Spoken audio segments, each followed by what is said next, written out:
Hi there guys, welcome to another episode. As you can see, I've got Mrs. the Mechanic's Volvo in. This is a Volvo XC60. I think it's a 2012 model.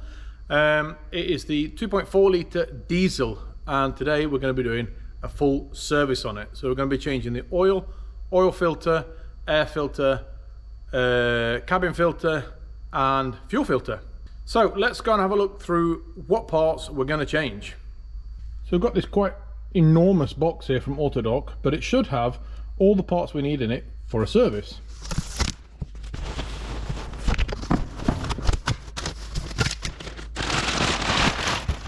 Well, it's well packaged anyway. So that's what we've got in this box. Now I've taken all the parts from the same manufacturer just to keep things easy for myself, and I've took them all from Ridex. So there we've got the cabin filter, we've got the engine air filter, we have an oil filter, and we've got the fuel filter. And then the last two boxes are the oil. So as you can see, I've gone for 030 quartz 9000 total oil, and basically because it's fairly well-known brand, and it was a good price, to be quite honest. So that's what I've gone for. So I've got 5 litres of it there, and in that box there is another 1 litre. For this car takes about 5 point something litres.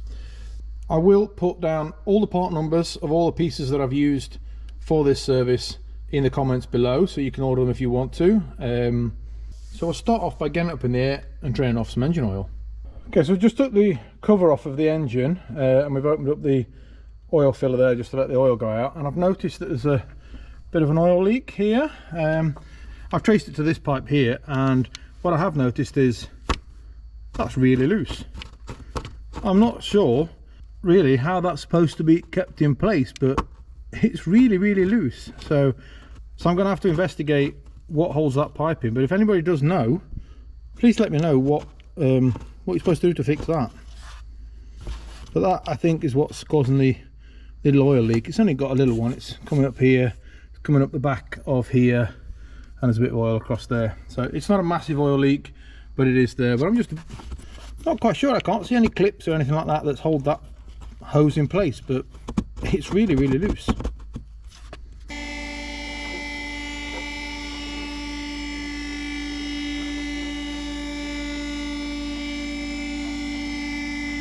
Right, so we'll start by getting rid of this so we can get to the underside of the engine.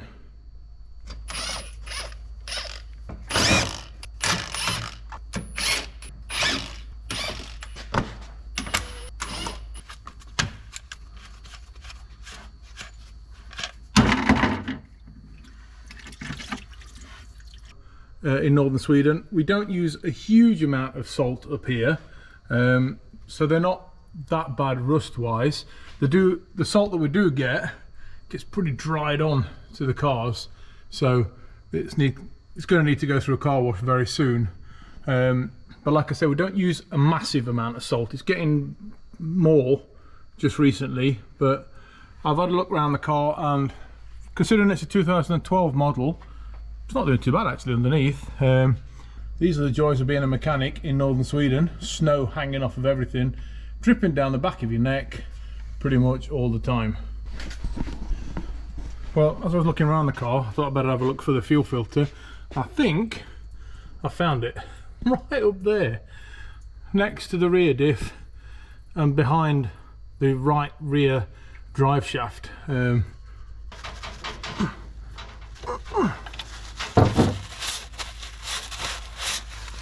Right, let's do the diesel filter.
Right, this has taken me a while to do, but to get this cap out, it's not the easiest thing in the world, but it needs to be pushed over right over into that one corner there, and then kind of twist it slightly, and it's really hard to get out, but there's just enough room to get that cap out of there. And there's the diesel filter up there.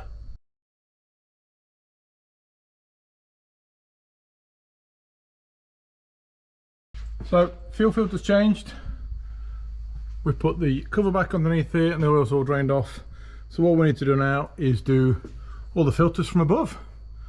We'll bring it back down again.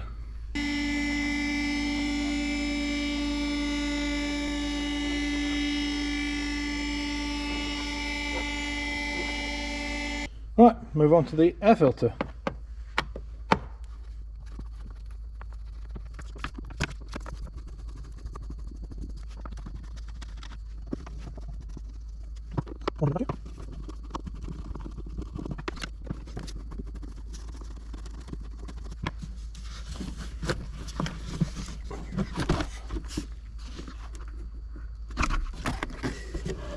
Right, so that's the air filter.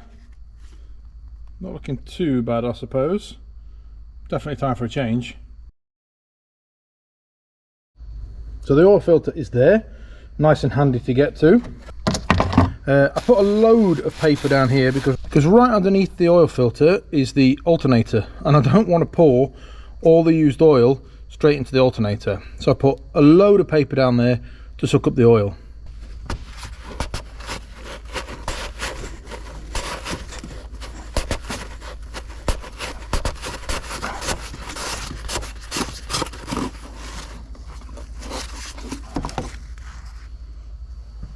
So there's the filter housing with a little thing sticking out of it, and basically you just put the filter on there and push it till it clicks, and that's it. That's the filter changed.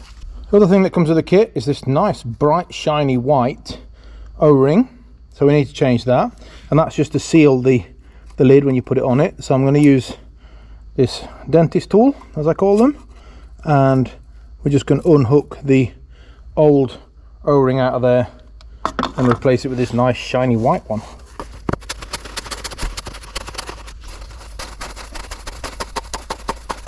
So that's all the filters changed apart from the cabin filter. So all we need to do now is fill it with some oil. I'm going to try and do this on camera without spilling it, and that's obviously not going to work, is it? It should be 5.9 litres.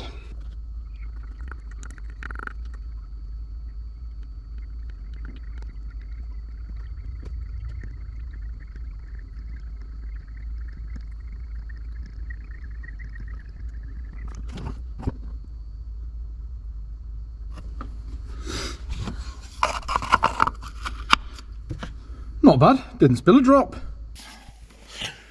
Right, so the cabin filter then, it is as usual there. It's located behind this fuse box, relay panel, whatever it is, but it's actually in a good place, so you can actually just pull it down. There's no screws, no finicky little things to get rid of, but it just pulls out the way. It's a bit of a pain to wiggle out of there, but it does actually come out the way. But it seems like somebody may have thought a little bit about the mechanic. They've even put on enough cables on there so that it's not too short and you can't get it out and you have to pull it apart and get all those sorts of error messages and stuff. So yeah, thank you engineers for thinking of that. You still put the filter at the back, but you thought of giving me a little bit of access. So it's got three little lugs there. You pull 1, 2, 3. Oh, they all came off, and that's the cover off there. Now we can pull the cabin filter out.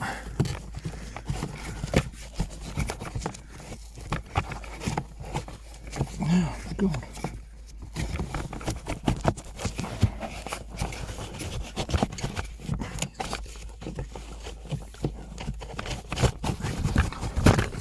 That was ready for a change as well.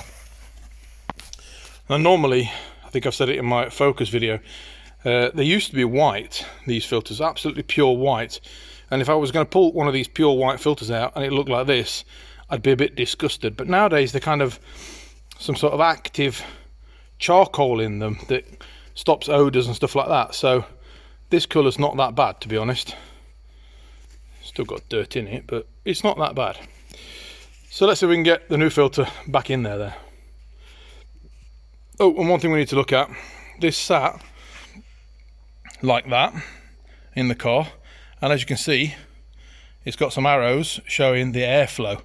So the air's coming from the outside of the car into the inside. So you need to make sure you get the filter the right way around, so you don't put it in that way around and the airflow's going the wrong way. Right, so with all the filters changed, all we need to do now, start the car.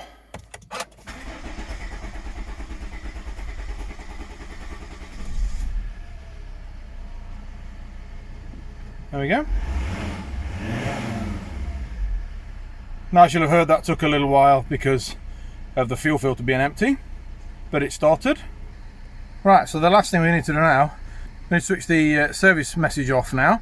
And to do that, what we're going to do is we're going to turn on the ignition to its first position, and then we're going to press that button, and we're going to hold in the start and stop button with our thumb. All the lights should turn on, and we'll wait for a few seconds until the information light comes on, and then we can let go. And we get a nice little chiming noise telling us that it's done.